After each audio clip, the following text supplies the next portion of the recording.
James, I wanted to start with your play Ink, which is about Rupert Murdoch and Larry Lamb, his first editor of The Sun, set at a really pivotal moment for journalism, set at a really pivotal moment for class in Britain too. And I'm going to play for everybody a short clip of the actors in that. But just tell me a bit more about how you saw the relationship between Murdoch and Lamb, which is what's going to be in the clip that we're going to show. Sure, great. Thank you so much all for coming. I can't believe you've got nothing better to do, but thank you so much. I really appreciate it. Yeah, so Ink was a play that opened at the Almeida Theatre in 2017, and it moved to the West End and then to New York. And I guess it was nothing about what I do is original, basically. I'm a massive fan of origin stories and using the origin of something as a way of making sense of decades later why we are where we are. And I guess about 2017, probably like everybody, it was 1 year after Brexit, and Trump was emerging and the news felt like it was changing, social media, Fox News, GB News. So I guess the idea of interrogating what populism was, particularly in the news space and how the news discourse, it just made sense to go back to the very, very, very first tabloid newspaper, the first bit of populism, and it was Rupert Murdoch arriving as a young man on Fleet Street, nobody giving him a chance, so that's helpful as a way of getting into the mindset of someone who you think you know, but at a time when he's very discombobulated and unconfident and not being respected. And in this clip, I think he's trying to convince a Fleet Street legend, it was a guy called Larry Lamb, who had ink in his blood, to leave the world's most read newspaper, The Mirror, and come and join his fledgling newspaper, which was The Sun, which was this hoity-toity broadsheet, if you can imagine, and transform it into something really popular. Hit it, Al.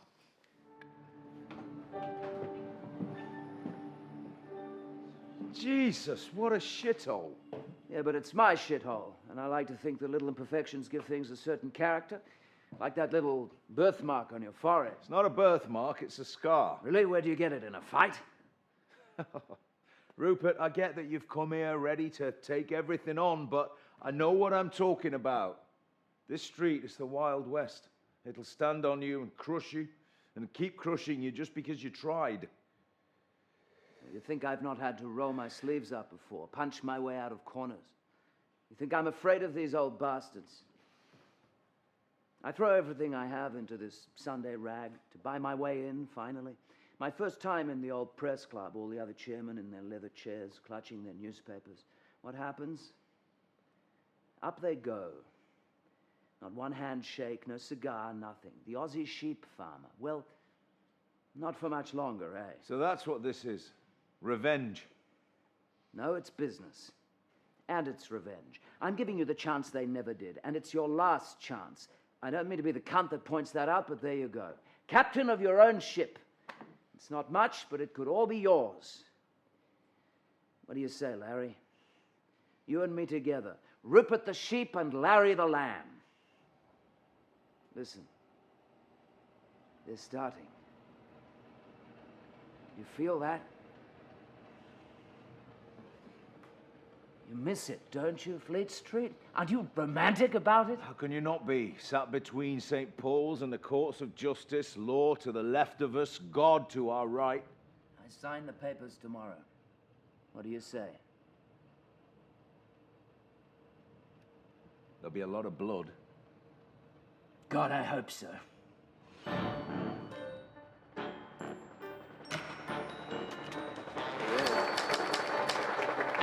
You were so lucky to have Richard Coyle and Bertie Carvel, who were just, both of them, insanely good in those parts. Well, they were lucky to get the role. Yeah, that's very true. That's true. Now, I can tell you why I loved Ink, which I think was the first James Graham play that I saw, because I started working at newspapers at a time in the early 2000s when some of the pages still had to go in black and white, right. You know? This makes me feel super old. But also that you would wait and the first copies would kind of come in. And there was a sense of a rhythm to your life that was dictated by the presses. And, you know, the first edition had to go, be off stone at 9:30, because otherwise it wouldn't reach the Shetland Islands or whatever it was. But what was your connection to the material? What drew you to this story?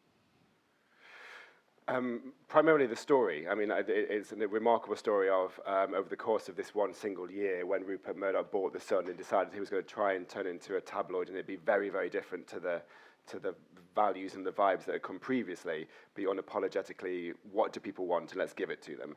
I mean, the Mirror, their rival, was doing a lot of that as well, and I think we probably didn't quite to make it seem more like a war, we didn't quite communicate that the Mirror had been quite radical, but it was radical from a left-wing point of view. It believed that the news could educate, it could elevate, and these guys didn't really give much time for that. They wanted just to unapologetically entertain and infuse their newspaper with the raucousness of the 60s. And remarkably, over the course of 1 year, they started beating. I saw it's like a sports movie, and we had a graph with the lines as the Sun started beating the Telegraph and the Times and the Daily Mail, and it got all the way up to the closest rival, the Daily Mirror, beating all of them because they were just really, really popular. They did sports and they did television, they did the weather. People couldn't believe they were talking about the weather, and they're like hurricanes and floods, and they got as close as damn it to beating the Mirror, but they didn't, except on the anniversary of their launch, the day before. Larry Lamb came up with an idea, which was Page 3 Girls, and everyone was against it. Rupert Murdoch was furious. He thought that was so distasteful. But they found a girl, they took her to a field, they found a photographer, they got her to take her top off, took a picture, they kept it really secret. They didn't tell the unions because they knew the unions would reject it. But it was the last thing to go in the paper. It came out. There was the Archbishop of Canterbury exploded. There was a debate in the House of Commons, but they beat the Daily Mirror. And over the course of 1 year, it's just and then not every single day afterwards they battled, but eventually they became the biggest selling English language newspaper in the world. And that's just a delicious proposition if you want to talk about what is the news and what's the value and what's the morals of the news. And you can attach to a great story all of your anxieties and all of your pretensions as a playwright. I want to talk about populism and democracy, but you can't do that if you can't anchor it onto a story that has an incredible engine, protagonists, antagonists, and turning points.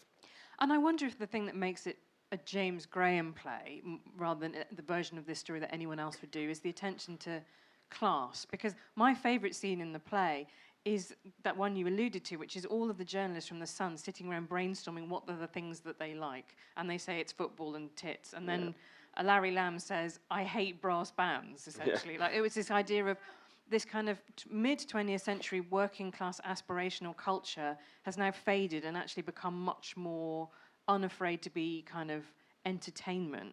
And I just wondered, do you have because you've got somebody who's advocated a lot for working class people to get into the arts more, do you have quite a conflicted relationship with that scene for that reason?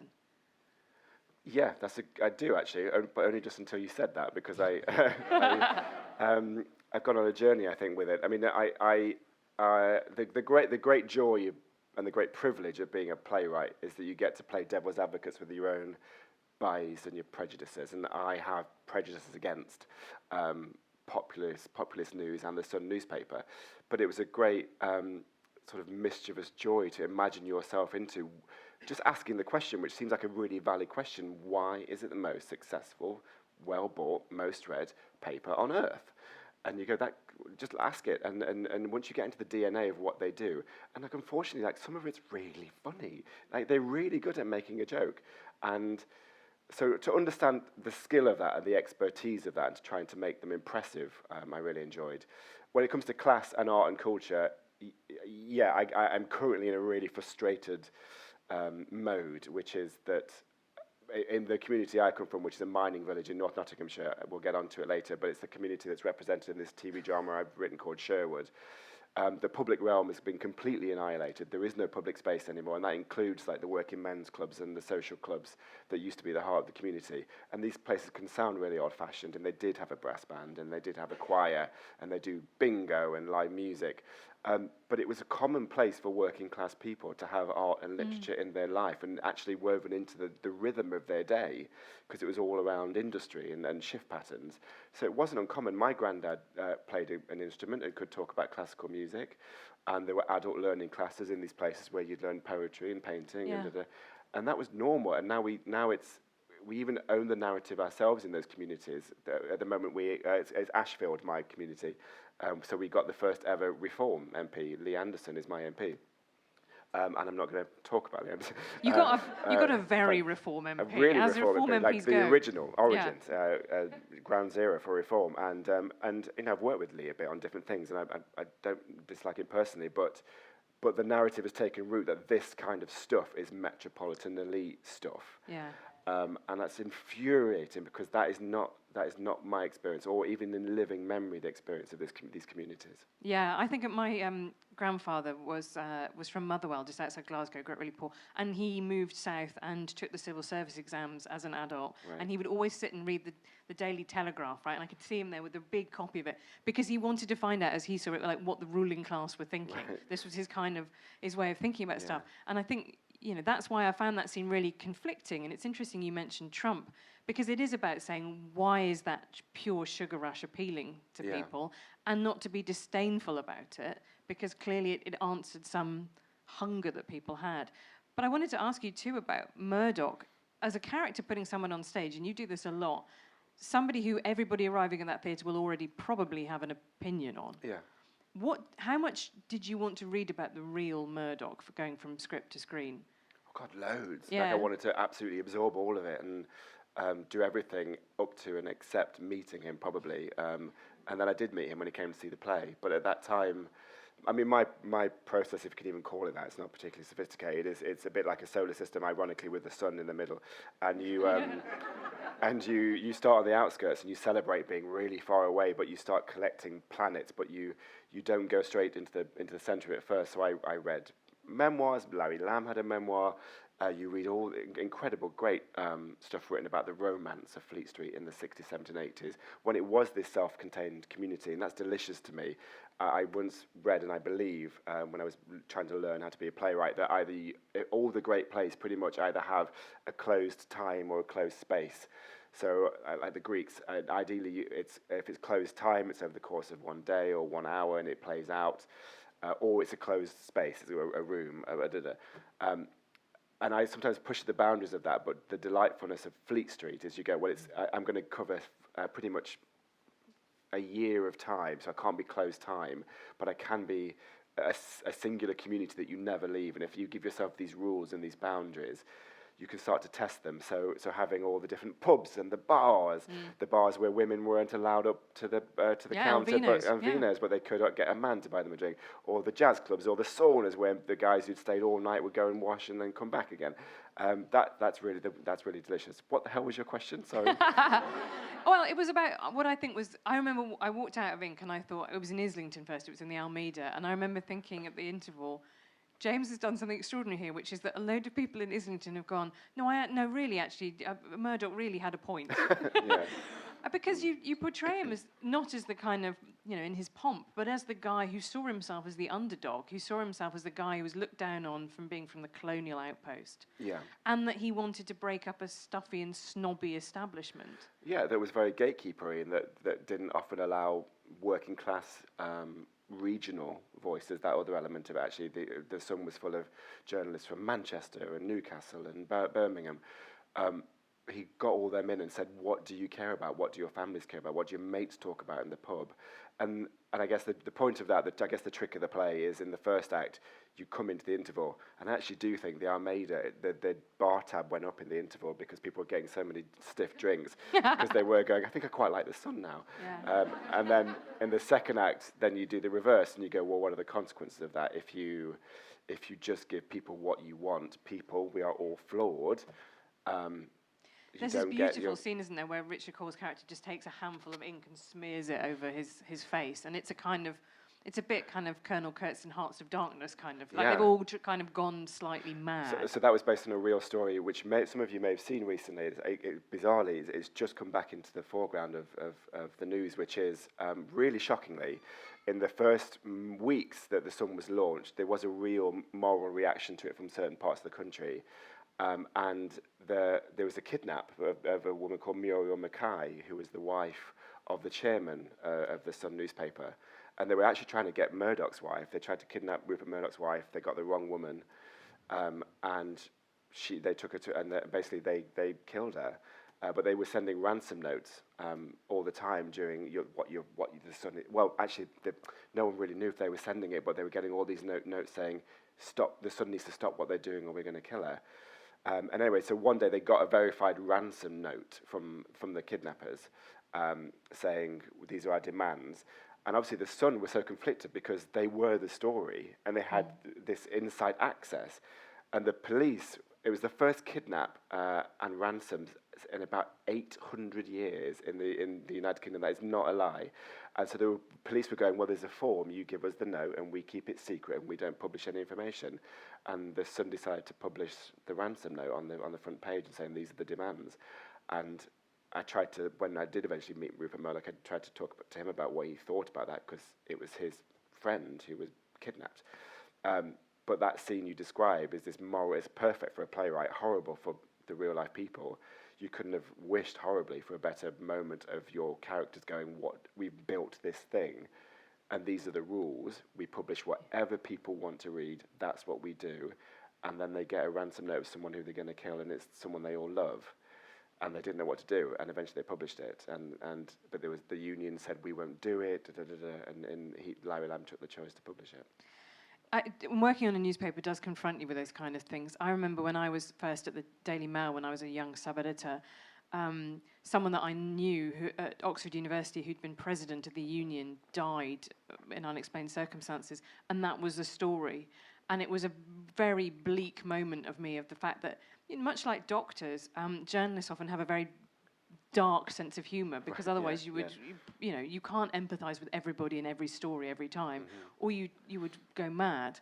But seeing that process happening about somebody that I knew was really, really chastening. I think there's a particular sensibility, which again kind of speaks to what you were talking about. What makes a play work is it's a place and a moment, but it's also a kind of set of rules, isn't it, and principles. People operating by a certain code is always really interesting. Really, and if you can find, that's why I love Fleet Street, that's why I've liked writing plays about the media, quiz shows, or Parliament. I did a play called This House, which is set in the 70s. The sweet spot for me is when you are trying to explain a system or a process, often because gloriously in this country we're so old, so we have so many strange, bizarre rituals. I love it in Parliament when you have to bang the mace on this door and carry that way, and if you can try to paint a system where people are at a crossroads in that moment, and your protagonist is faced with a dilemma that's entirely about the philosophy, the principles, or the values of that system. So Larry Lamb, is he going to publish that letter in this house? Are the whips going to break this code of honour and break the pairing system? When the systems are pushed and tested, you learn about them and you learn about yourself, and I find that really invigorating. We're going to have to move on because otherwise we won't whip through things. But before we move on to the next one, I have to say, what was Rupert Murdoch's review of the play? Am I allowed to say? Well, I mean, he saw it twice, so that's quite telling. Yeah, I think that's his review. He came back again. I decided not to. He came to see the West End. I decided not to watch it with him because that would be horrible.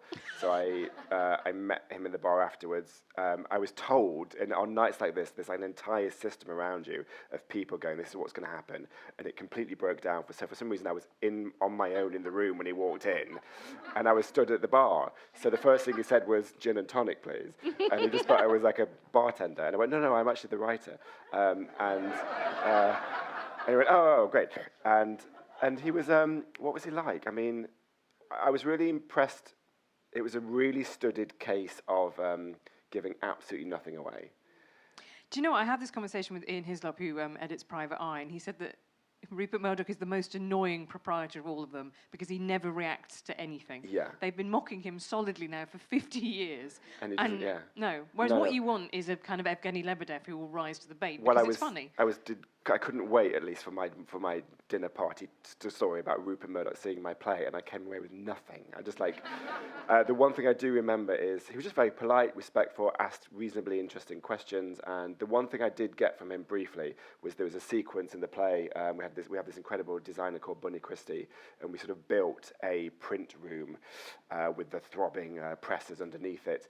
And in those days, even in the 60s, it was a hot metal press. So it's basically like Lord of the Rings. There's like a moment when like hot lava comes down these things to go on there, and there's steam and there's ink. And we tried to show the path of a front page that includes hammers hitting stone slabs. And Rupert really reacted to that. He thought that was very romantic. And I tried to log that to remember that he actually, for all of our succession associations, that it's always about business and the bottom line. I do think he has a deep-seated value for the news and for traditional news, even though, ironically, that is the first thing he destroyed, which was moving it to digital. But he had a great affection for that. It is one of those kind of escalation things, a bit like, I remember when the tendency in my part in the politics was to laugh at George W. Bush and go, how could any US president be worse than this? And now you kind of go, come back, George W. Bush, you spoke in sentences, we miss you. And I think there is something like that when you hear journalists now talk about Murdoch, that they will say, yes, there are lots of criticisms they have about him, but he loved journalism. Yeah, and you cannot say that, stories. for example, about the people who own Reach, which is the Mirror's owner now, who don't really love journalism. Right. They see it as content, and they just want to dole out lumps of content and get page views for it. Yeah. He does still have a romance. Talking of someone else who has a romantic view of that, let's move on to Brexit, the Uncivil War. Ta-da! Everyone knows who won, but not everyone knows how. We are about to ask the biggest question a nation has asked itself in a generation.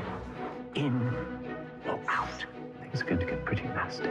I will get us across the line whatever way I can. Dominic Cummings is an egotist with a wrecking ball. We have to hack the system. Hack it. You turn up for 5 minutes and you think you know the lot. This is just a game to them, but the risk to you... There's no risk. There's nothing to lose. 3 million extra voters that the other side have no idea exist. You are kidding me. This should be an amicable contest. War. Total war. They can say anything they want with 0 consequences. Trumpets, please. Let's take back control! There is a new politics in town that you cannot control. I just, mostly starting with the fact that I love Benedict Cumberbatch's accent. Which do you think, that's a mad accent? And then you meet Dominic Cummings, you go, oh no, that's exactly Dominic Cummings' accent. Okay, well done that. It's sort of like it roams geographically across the northeast. I didn't realise quite, going back to it, this was so fresh. We hadn't actually Brexited officially with the document stamp on it. How was that as a challenge, writing about a story that was to some extent still unfolding? To me, absolutely fine, is the truth. But I was surprised and probably quite naive with the reaction that even that trailer got. I had a what was it? I had a pretty horrible Saturday afternoon, which was the HBO, I think that was a Channel 4 one, and HBO, who were our partners, did more of an American trailer, which was, to be fair, was a bit, he was a man who changed the world. And it did elevate Dominic Cummings, I think, to a status, and it... and there was a vociferous reaction, but what was shocking was it was more from people who I would normally consider to be on my own side. I was a reform. Oh God, please don't say that. Yeah, finally, the secret's out. You were a Remainer. I was a Remain voter. I'm not a Remainer. I was forced to answer this stupid question where you have to pretend that things are simple. Yeah. And I voted Remain. What I was confused about was, to me, it is self-evident that drama, art and culture, particularly because I come from a theatre background, should be responding to the most urgent issues of the day. And we're quite used to that in theatre, I think. Although that's getting a bit interesting as well, the reaction to there was a Grenfell play at the National a couple of years ago. I was surprised by the reaction to that. But it's expected that the theatre should be provocative and go, well, what's happening in the world? Let's do a play about it. Doing a TV drama with Benedict Cumberbatch and the attention it got, I was surprised that even people on the progressive left were going, this is irresponsible and what are you doing? And I had to formulate quite quickly in my own head what I assumed to be self-evident arguments about the value of culture in this space. And my argument was, I won't bore you with them, but it included, yes, it did feel fast, but we were pretty much the exact to the month time gap between the event and broadcast that All the President's Men was between the Watergate papers and that film. I felt like that when I watched The Producers recently, where they had a revival at the Mania Chocolate Factory, and I suddenly realised they were doing Springtime for Hitler a mere decade after the Holocaust. Yeah, incredible. And you kind of think, well, actually, if someone was doing a spoof musical about 9/11 now, you'd still be a bit like, a bit tasteless. Yeah. And I think there has been always a quick reaction. There has been a quick. There are two phases. There is the immediate reactive phase, and in theatre, often it's like verbatim journalistic responses, and then there's the more more considered allegory play. So Arthur Miller's The Crucible to the McCarthy trials, which tend to stand the test of time. I was very happy to be reacting very quickly to it. And at the time, so my reaction to the negative reaction to wise art at this table, I tried to keep my calm, but like sometimes I got really pretentious, including arguments about the ancient Greeks. Yes. And the fact that basically theatre created the conditions for democracy and journalism, but theatre came first. It was the festival of not Dionysus, was it?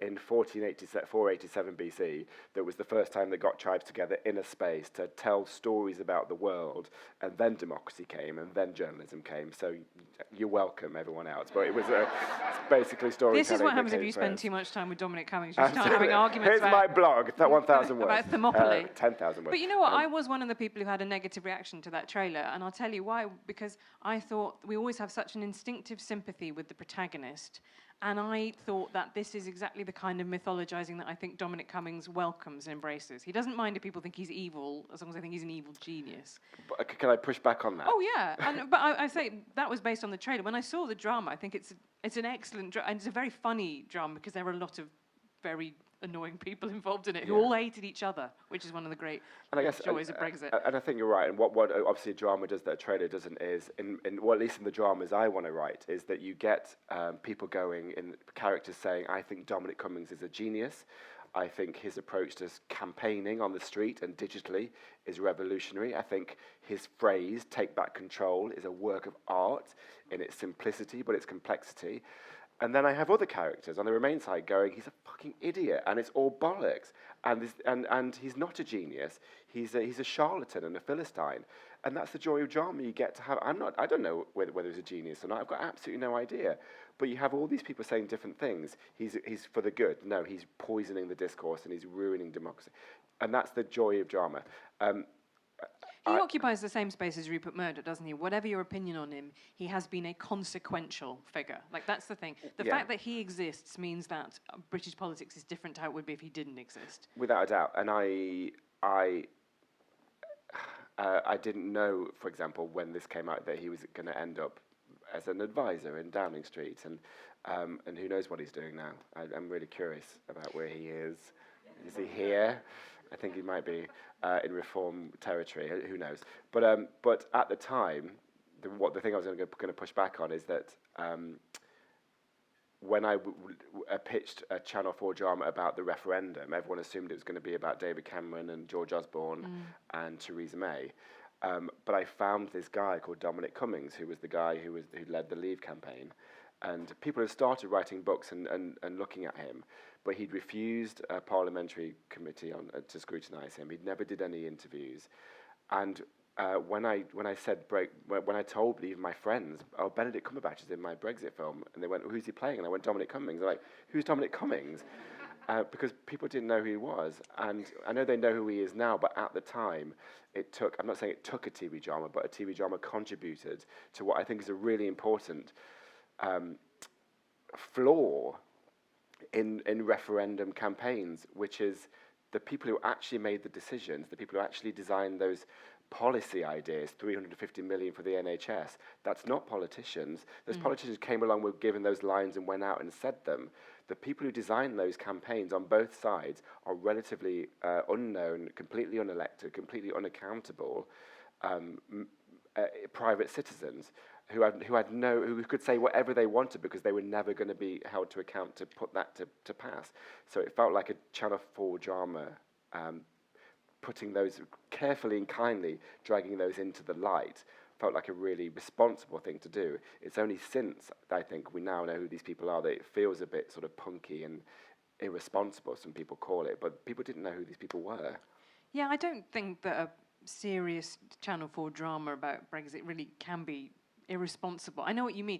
I think it went through that period where people basically wanted art that told them that they were right. And I think there was also a situation in which people felt dismayed and attacked, and they kind of weren't ready to hear that the other side had done well. They just wanted to hear that they were terrible. Yeah.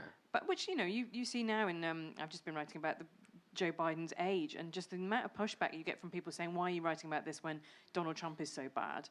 and you go, well, there's a reason that Donald Trump won. It's because the Democrats covered up Biden's serious mental decline. Like, you have to be honest about things that are happening. You're not partisan. And I think one of the things that's interesting about your drama is I know you have a political point of view, but you're not a partisan, are you? You're not writing agitprop or writing to further a political cause. That's a very big part of the way that you work. And I totally get why other writers, and I celebrate and really enjoy some of those really punchy dramas where people go, here's what I think, and here's what I think is wrong with the world. I enjoy seeing it. I'm just never going to want to write it. And I just think I like writing dramas that ask questions, and mainly ask questions about our systems of government and our systems of power, and go, does this work? Is this right? Is this correct? But I definitely don't want to answer them. And I like that too. I like writing articles that say there are some very big problems. But what are you going to do about it? I'll be in the bar. See you later. But why would I know? All right, we'll have to whip on because otherwise we won't get time to answer questions. So let's see the trailer for Sherwood. When you live in a village and come from a village, what's connected to a mine? What happens in community happens to everybody.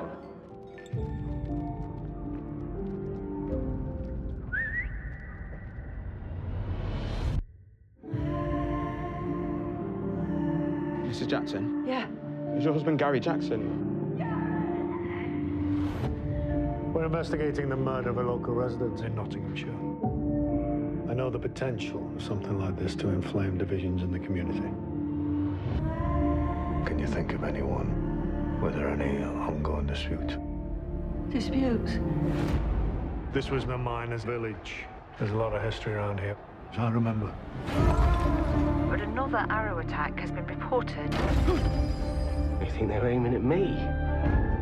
There's some fuckers targeting striking miners. We have no reason to believe that's the case. I mean, who's next? Am I next? You want to know where I get my politics from? My belief in the right of the individual to choose. Pigs are going to be looking at us because of who we are, and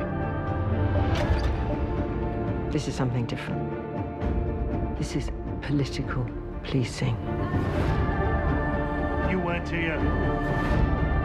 We never forget, we. So we think you might have been looking for someone. there's an undercover cop in the village. The tide comes in. The tide goes out. We rise together. We fall together.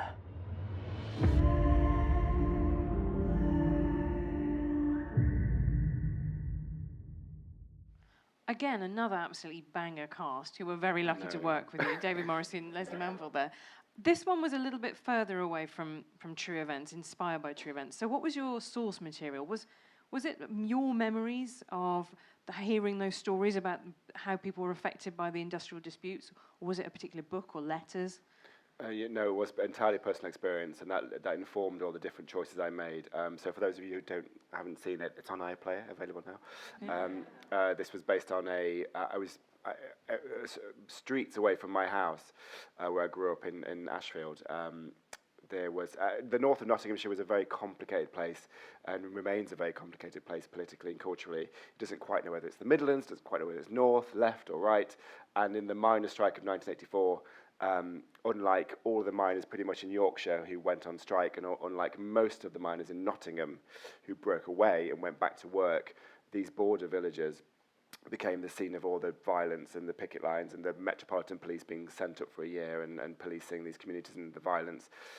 So it means even today, and people don't ever believe this when I say it, but even today in my village, people will cross the street from someone who made a different choice in 1984. So a striking miner will cross the street from a miner who went back to work. There's that side of the pub and that side of the pub. And shockingly, in my teenage years, let me get this right, a miner who had gone back to work decided to kill a miner who had been on strike. And this was decades after the miner strike. And he decided to do that with a crossbow, and then probably ran into the woods around my house, which is Sherwood Forest. So you got this outlaw in Sherwood Forest with a bow and arrow, and it led to the biggest manhunt at the time, prior to Round Mow. It led to the biggest manhunt in British history. And really painfully for my village, because Sherwood Forest is so vast. They had to get the Metropolitan Police back up to bulk out the numbers, which meant that 20 years after the miners' strike, the Metropolitan Police returned and marched back into the village. And when this happened, like, grown men were literally in tears, like, remembering the trauma of that time. And it felt like we were trapped in this perpetual cycle of not being able to move on from that trauma. And then absolutely bizarrely, 2 weeks after that event, when the police were all in our villages, a father decided to kill his daughter on her wedding day with a gun. And these are places where no murders ever happened, and I've still not been able to make sense of why it happened at that time. And then he ran into Sherwood Forest with a gun, and so it became this double manhunt, and it was impossible, and it was very upsetting. And even though none of those events had anything to do, actually, what turned out to be, it had nothing to do with the miners' strike. The guy who killed with the crossbow, he was not well, and it was a neighbourly dispute about a border. People assumed it was to do with politics and the divisions, and it all came flooding back. So I'd been sitting with this for about 10 years going, I should tell a story about this, obviously, but I didn't know how to do it. I didn't know whether I was good enough to do it. And all that I was, all the imposter syndromes that any writer has, double that when you move away and you come to London and you become a playwright and you go home and your accent's changed and you don't know everyone's name anymore. Was I the right person to tell this story? The only way to do it, though, was just to sit in those living rooms. So I sat in the living rooms with the families of the people who'd been killed. People get quite upset. But the only way I ever know how to do it is to genuinely and sincerely ask, what is the best way to tell this story in your point of view? And eventually they get to a point where they're going, I think you probably should tell it, I think it's probably time. But I negotiated a thing where we all felt comfortable, which was that we would completely fictionalize the characters. I would make up events, I would rename them, new biographies, new backstory, new history. And it became this slightly weird hybrid, which I found difficult in the press to talk about, which was it is inspired by real events, but please don't go knocking on the door of the families, because we don't want to talk about it, but they do want it, and we have got them involved, but it's real, but it's not real, and that was very complicated. But I eventually just found peace in that hybrid because it felt like the responsible way to tell it. Right, and I find it sort of surprising as a journalist to do that too. That people have this deep desire to be heard, right? It's actually, if something terribly traumatic happened to them, you think, well, people would never want to talk about it. But actually, there is almost, I think, people have a kind of compulsion because they want everybody to know that this wound happened. It becomes more real and validated if you can kind of see that story in a journalistic article or in a screenplay. Something terrible happened to me and it mattered. Yeah. I think that's often how people feel about it. I think people get to that place. If there is a knee-jerk reaction as well, and I'm feeling it more, including in the theatre, which is a bad faith assumption of exploitation. And I was surprised when I tried to hold meetings in the community, and actually most of those prior to my previous point couldn't happen physically, so I joined Facebook groups, which is where communities live now. I turned up and the first reaction was always, you're making money from this, you're exploiting this. I tried to sort of explain, and again, and then I know it's really naive, but my point of view, romantic point of view of coming from theatre, whereas you choose to write plays because you don't earn any money, but you think it has a value in addressing national traumas. I was really surprised by that I thought somehow the more people that watched it, the more money I would get or something. And I'm like, no, I get a single fee, I write it, and the reason why I'm writing this and not a comic book movie is because I think stories from the Red War and deindustrialized communities are untold and ignored. And eventually people do get to a place where they go, okay, we should tell it, but why? How are you going to tell it, and why are you going to tell it? But I think as long as you're just really sincere, you have to be sincere when you go, if I walk into a room and I ask them something and they tell me an answer I don't want to hear, it doesn't matter. I have to go back and rewrite the script and change the project as a result. So people did say, you can't include that, and I'd have to go back and say, we're cutting that and we're doing that, and then we had to, Do you have the same experience that I have, which I think has changed even in my career in journalism, which is that people are much more self-conscious and self-aware about telling stories? I used to interview people at the start of my career, and before social media, I've always thought that people were sort of like an unploughed field, right? That this was maybe the first time they'd ever talked about something. Yeah. And now I meet many more people who are used to projecting an image of themselves because that's what smartphones and social media have kind of taught us all to do. Yeah. And has that kind of thing happened to you? And do you think that plays into the fact that people are a bit more like, there's money to be made off my story, I should be the one making it, or why are you the one who's making money out of it? For sure, and I've noticed the change over a decade, so I can only assume it's because the way we share ourselves and the platforms in which we share stories are quite bad faith. They're not nice places, and the assumption always is that someone is after something. Yeah, and I feel that, and even, yes, I'm just thinking back to the Grenfell play at the National Theatre, and the assumption that the theatre makers were doing something in spite of the real people. They never imagined for a second, as had been the case, that those theatre makers had immersed themselves for 6 or 8 months in that community, speaking to those people, as I had done. And yeah, I'm just finding more and more that the assumption is you have to really defend yourself when you're doing a real life story, and that wasn't the case 10 years ago. That's really interesting. Well, that's probably a good moment to move to questions. Sure. So we have a couple of roaming mics, so we'll get them to you. But if you pop your hand up, then we can begin that process. Let's take one from the front row, first of all. Thank you very much. This was incredibly interesting. I loved this house, and I'm going to go and watch everything else now. Thank you. Good.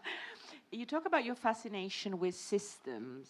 I wonder whether there's a part of you that would love to do something about how the Trump administration is dismantling all sorts of assumed sort of checks and balances and all the rest of it in the US. And if you were tempted to do that, or even as a thought experiment, what character would you choose to tell that story? Ooh, that's a fun one. Can we get the microphone to someone else for over here, please, and then one over that one as well, so we can sort that out while you're answering. Who is the spiciest? Who is the Dominic Cummings of the Trump administration? What a question! I really appreciate that question, actually, because there's no part of me that wants to spend any time putting Trump in my head or on stage. But also because I generally, the joy and satisfaction for me is not going for the story centre stage. It's for going to the thing that's slightly adjacent, the Rosencrantz and Guildenstern in the wings, which previously Dominic Cummings had been not. And so you're right. It would be about finding whichever Supreme Court judge or naval commander or Qatari plane designer that somehow speaks to the themes of that. Can I make my nomination for what I would like you to write, seeing as we're commissioning James? Is that I think that one of the things that's fascinating about what happened with Jeremy Corbyn was that John McDonnell was right next to him throughout that, in his shadow chancellor, and he really wanted to be in power, and he worked really hard, but he could never make it to the top. And then this other guy who really loved being a constituency MP, but was not at all suited to be leader, was the one that the members loved. And I always thought that dynamic was kind of fascinating, and I'm not sure if there is something similar to that in...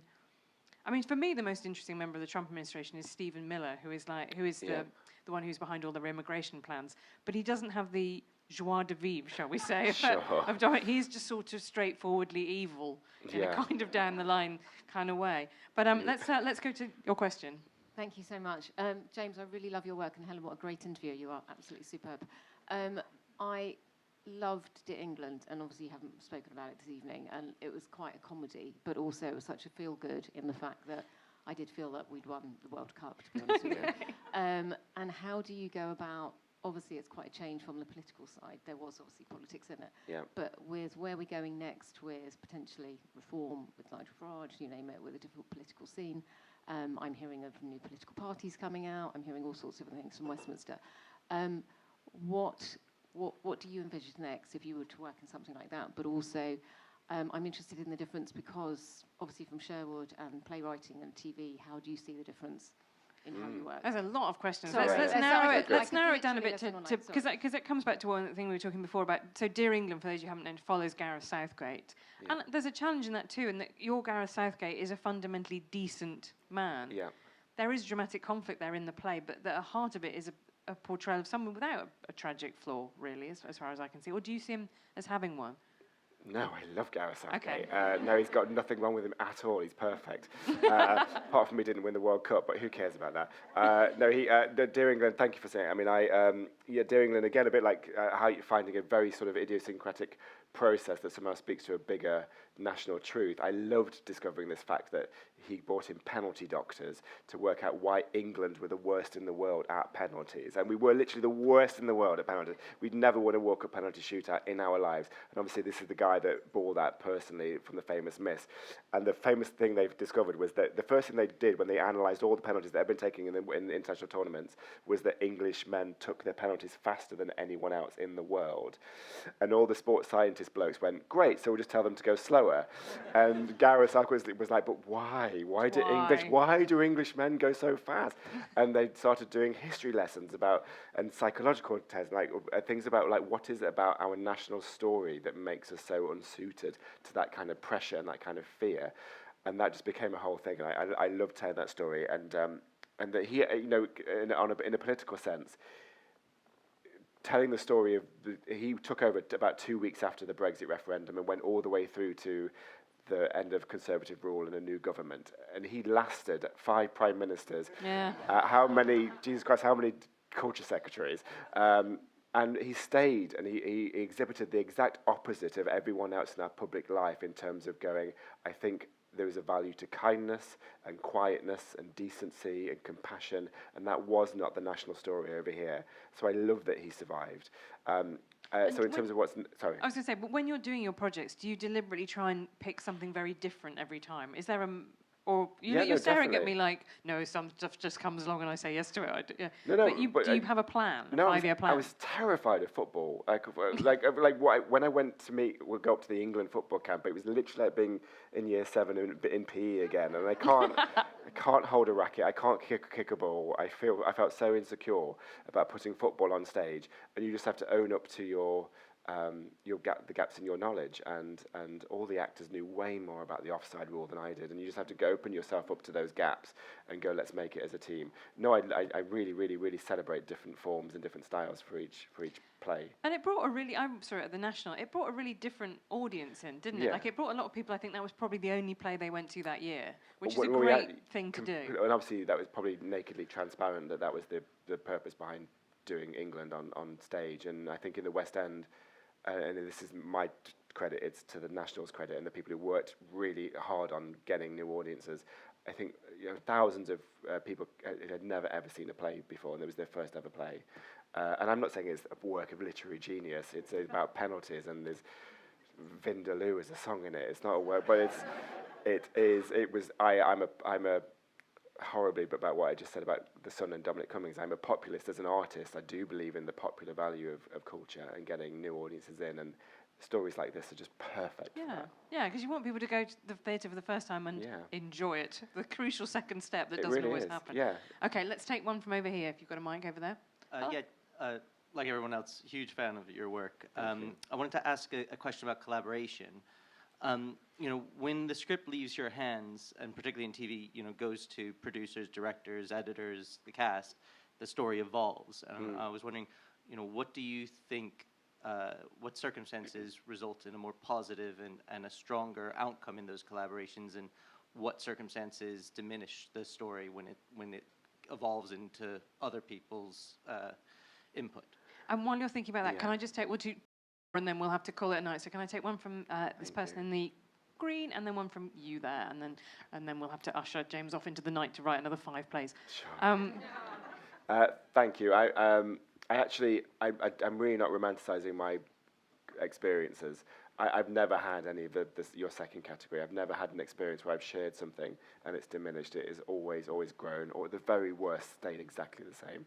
And actually, to your question about the difference between theatre and television, television is less that. You do really have to hand it over to other people, because it's a bit of a jigsaw. You piece it together in a different order, and you really make television in the edit, and I make sure I'm in the edit, but I also value directors and composers and people bringing their skills that I don't have to elevate it beyond you, and it always has been. It's a delight when you watch a cut of your drama with music and performances you've not seen, and it makes you cry, and you thought, how has that happened from something I already knew?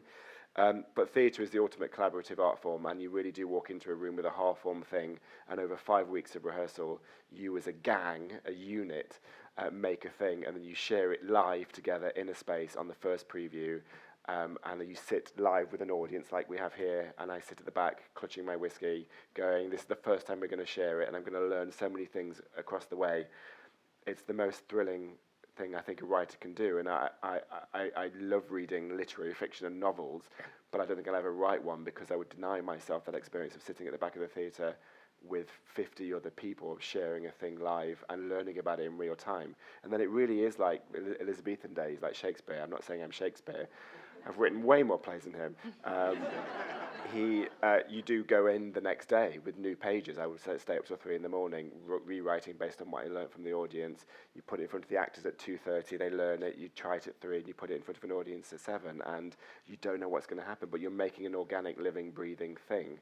And I've never had a collaboration that didn't become more than the sum of its parts from the script. I'm always surprised by how much plays change during the preview period. I think that's one of the bits of secret sauce that maybe people outside the theatre don't know.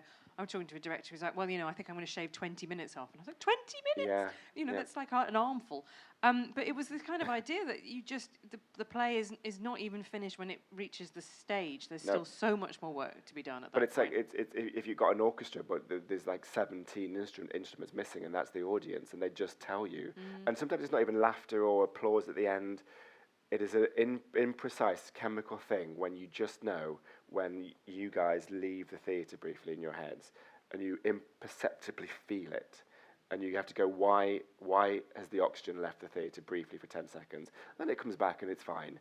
And often it's not because that moment is the problem. It might be a moment 20 minutes before that means something is not then tracking. Yes, if you've got an Act 3 problem, you've got an Act 1 problem. You've got an Act 1 problem completely. So it's really frightening but thrilling. It's brilliant.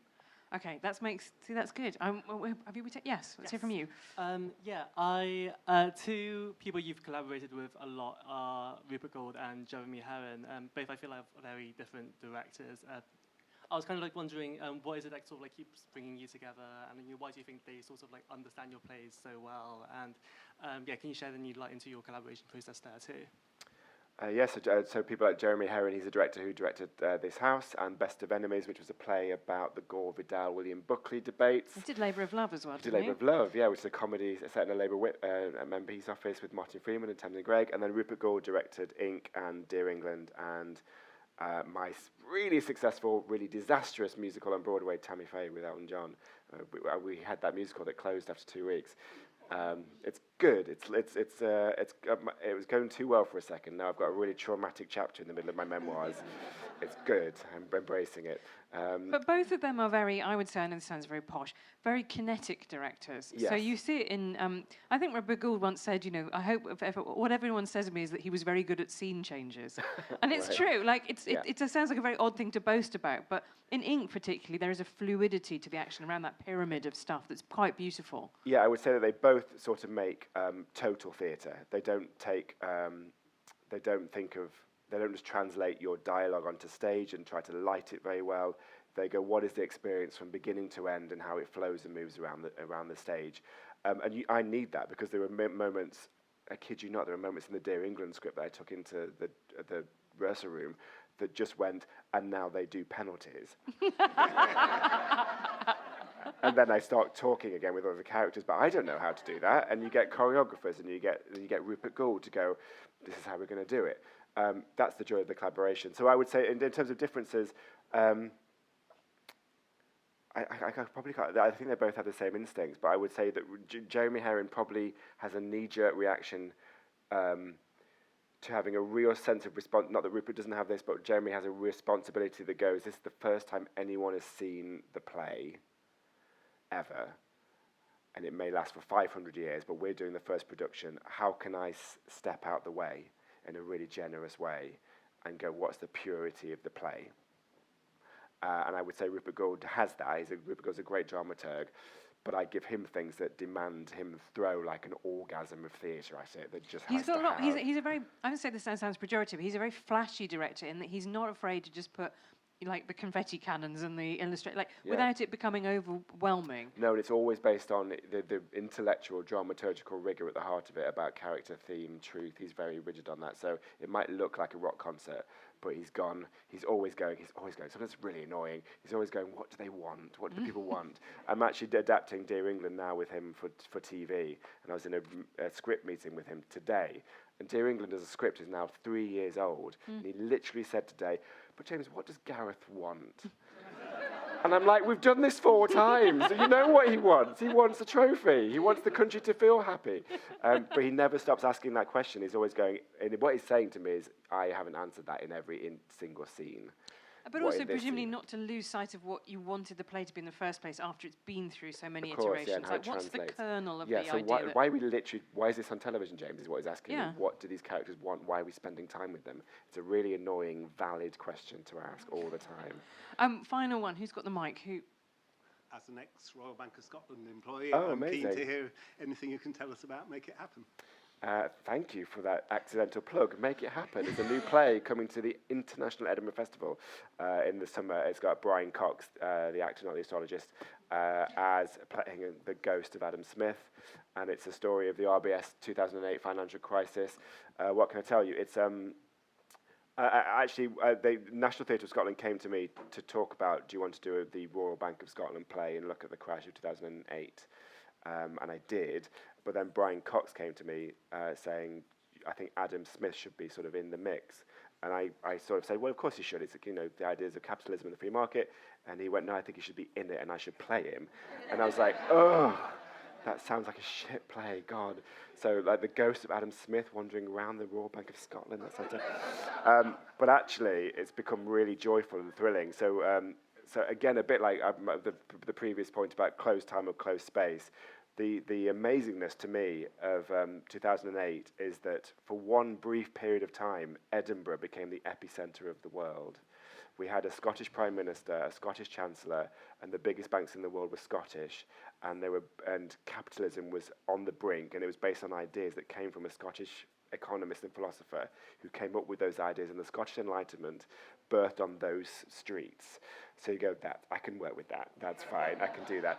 When you're doing that, though, how much does... So Enron, which was written very close after Lucy Preble's play, very successful, actually directed by Rupert Gould, and then the Lehman trilogy, which has been all over the place. Yeah. How much do you think, oh, God, I've got to work in the kind of shadow of these other things that people already have demonstrably loved? Do you just clear that out of your brain, or do you try and actively go, what didn't they do that I can do? Or... Yeah, well, you celebrate them for a start because they're great pieces of work, and I saw them both, and then you just try to find the idiosyncratic DNA of what is yours. So mine, it's... They don't have a ghost, actually. They don't have a ghost. It's not... That was set in... One was set in New York, one was set all over the place. This is unapologetically Scottish. So the Edinburgh, the volcanic rock, the tectonic plates underneath the city become a character in it, and the forces of nature and the forces of time and space, and something so wanky. It's got music in it as well, and yes, but just the strangeness of that time of the eyes of the world moving back to Scotland with this 300-year-old idea that was wobbling. Well, look, we have only scratched the surface of how you work, but it's been a delight and a pleasure to hear from you, and I'm sure everyone else thinks the same. So please join me in celebrating James Graham. Thank you, Thank you.